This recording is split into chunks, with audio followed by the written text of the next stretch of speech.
আসসালামু আলাইকুম। টেন্স নিয়ে নেই আর ভয়, টেন্স অর্থ কাল বা সময়। আজকে আমি প্রেজেন্ট ইনডিফিনিট টেন্স নিয়ে বিস্তারিত আলোচনা করব। প্রেজেন্ট ইনডিফিনিট টেন্স চেনার উপায়। বাংলা বাক্যে ক্রিয়ার শেষে রস্বই এ ও অন্তস্থ অ থাকবে। যেমন আমি কাজটি করি, শেষে রস্বই রয়েছে, সে ঢাকা যায়, শেষে অন্তস্থ অ রয়েছে।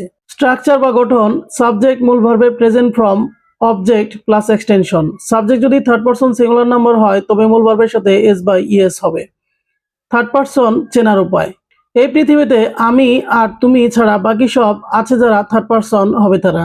যেমন হি, সি, দে, বই, খাতা, যে কোনো নাম থার্ড পারসন হবে। উদাহরণ, সে কাজটি করে, হি ডাজ দ্য ওয়ার্ক। তারা পরীক্ষা দেয়, they give exam. Negative, subject third person singular number হলে অথবা ভার্বের সাথে এস বা ইএস থাকলে সাবজেক্টের পরে ডাজ নট বসাতে হবে, বাকি সব ক্ষেত্রে ডো নট বসবে। He eats rice. Negative, he does not eat rice, কারণ এখানে এস রয়েছে এবং সাবজেক্টটি third person singular. They help the poor, they don't help the পোর।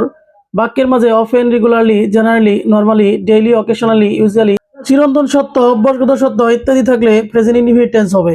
যেমন হি গো টু স্কুল রেগুলারলি, এটা হবে হি গোজ টু স্কুল রেগুলারলি।